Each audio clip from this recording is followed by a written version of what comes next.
Ooh, that looks tasty. Folks, today the Hungry Gamer is back with another how-to play video, and today we're learning how to play Ecosfera, Rebuilding the World, designed by Albert Padilla and Julia Johansson, and I do apologize if I mispronounced those names. And as always, if you are interested to know my thoughts on this game, please make sure you check out my preview video, and that is where I will give you those thoughts. Since this is a bit of paid content, I will not include any of my personal thoughts. Now, let's talk about what you see here. Over here, we have all of the biome tiles, which is something that to win the game, you'll be setting these out over here or wherever it is that you would like along the board, just demonstrating that you have rebuilt those various biomes. We have disaster tiles, which you'll be placing out as you get them, like so over here. If you ever get all of them, you will lose the game. We have our disaster cards. We have our animal cards up here. Here is the deck, and you will place 4 of them out like so. And this is the deck of the plant cards. Again, you place the deck here and then place 4 out. And then you have all of the element cards down here. Then each player will have 3 different special ability tiles. And this is a good point to point out that this is obviously still in the prototype phase. These are hand-drawn little tokens, and the art is clearly not done on all of these here. And whether you are playing a multiplayer game or a solo game, most of what I'm about to tell you will remain the same. The only difference will be how this particular ability tile activates and what it does, and the solo game does something slightly different. And that is pretty much it. Now, the loss condition of the game is going to be, as I said, if you get all of these disaster tiles right here, while the win condition is you have to rebuild or reforest all of these different biomes. And let's talk about how it is that that's going to work. The first thing that happens is each player is going to build their starting deck. Their starting deck will consist of 2 disaster cards and then 1 of each of the other elements right here. Then what's going to happen is when it is your turn, you will shuffle the cards and create your deck, and then you will draw 4 cards out onto your line. And as you can guess, the line is the line of cards you have right here. Now I've zoomed in a little bit, so you can only see the top of these cards, but that will work for what it is that we are talking about right now. Now, the first thing that's important to remember is if at any time you are unable to purchase any of these cards up here, at least one of them on your turn, you will add a disaster card to your line. If at any time you have 3 disaster cards in your line, that will earn you 1 of these disaster tiles and progress the losing condition of the game. Additionally, if you ever have 3 of the same element in your line, you will add a disaster card to your line. So it is in theory possible to add 2 disaster cards to your line simply because you can't buy anything and you have 3 of the same element.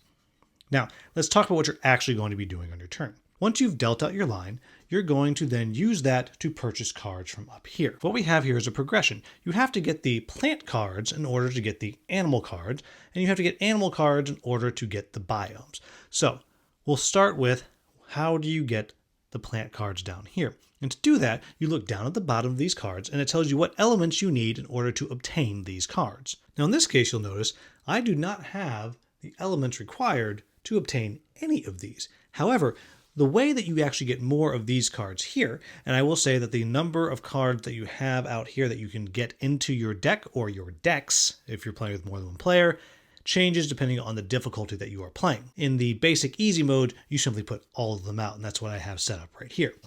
However, you'll notice that I could, if I had simply 1 more card, get this one here, because I do have a water and a sun, and when you have all but 1 of the elements that you need, you are allowed to take 1 more of that element and add it to your line. Now, for the sake of demonstration here, I'm simply putting the 3 of these a little bit down like so, so you can see what I have used. And now I'm able to get the lemongrass right here, and I can then add that to my line. In fact, now I'm going to just pull these all the way out off of the screen, just so you can see what I still have not used.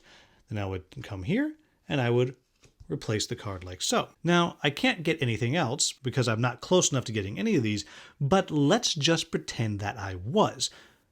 let's pretend that I actually had, instead of this here, let's just pretend that I had this right here, where I had a wind and a water.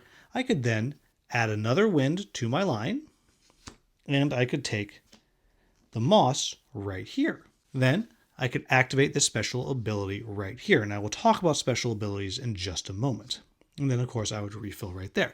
So what this means is, in this particular turn, I've actually added several cards to my line, and now I have these 2 different plants and all of these different elements. However, I don't have 3 of one, so I do not get a disaster card. The next thing that I can do is, now that I have 2 different plants that have the same biome symbol up here, in this case, the purple, I can look up here at the animals and see if any of them are in that purple biome. In this case, all of them are. So just for the sake of argument, I'm going to go ahead and say, I'm going to claim the bee. Again, I would use both of these, and I would add this to my line. And you get the idea, I hope, of how this is supposed to work. And again, I would flip another one out. At some point, I would say, okay, I can't do anything else. And then I would discard all of my cards. And then I would draw 4 more cards out into my line. And when it comes back to my turn, I would get to go again. Now, we've talked about how you get these disaster tiles. Let's talk about how you get the biome tiles. So as I mentioned, earlier in the game, I obtained this bee right here. And now let's just say that later on in the game, I find again that this is my line, and I'm going to use the moss and the lemongrass to obtain another purple animal up here. In this case, I will take the American crocodile. And again, I would slide these 2 down. And yes, I am aware that I have not told you what this ability in the top corner means. Again, I will explain that in just a moment. And now I have 2 different animals that have the same biome. Then I can use both of these cards, and that will allow me to get the tropical biome, which I would then put over here, and I'm starting to build out the various biomes that I have saved. And that is mostly how the game works. There's a few more things just to go over.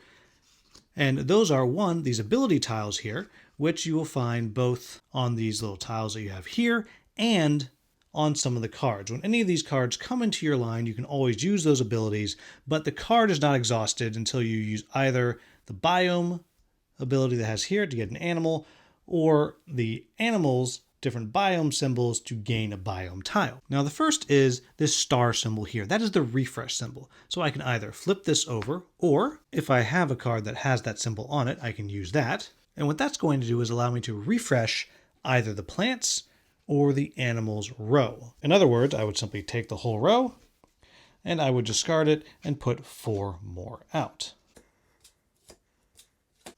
The next one is the plus symbol, and the plus symbol is very simple. It simply allows you to add 1 more card from your deck to your line. The final one is this arrow. This is the move symbol. And this does something different if you are in a multiplayer or a solo game. If you are in a multiplayer game, it simply allows you to take 1 card off of your line and either put it in another player's line around the table, or take it and put it back into the supply on the board. The only exception to that is you cannot take a disaster card and put that back here. If you're playing in a solo game, instead it allows you to take 1 card out of your line and put it back on top of your deck, meaning it will be the first card that you draw in the next turn. And the final rule to note is, if you ever have in your line a plant that has the mushroom symbol in the top and a mushroom that shares the same biome, that will allow you to immediately play both of those to obtain the matching biome tile that is found on both of those cards. That's how this game works. As always, if you found this video useful, please like, subscribe, and share. As a reminder, please check out my other content on this game if you're interested in knowing my thoughts. As always, thank you so much for watching. Have a wonderful, wonderful day.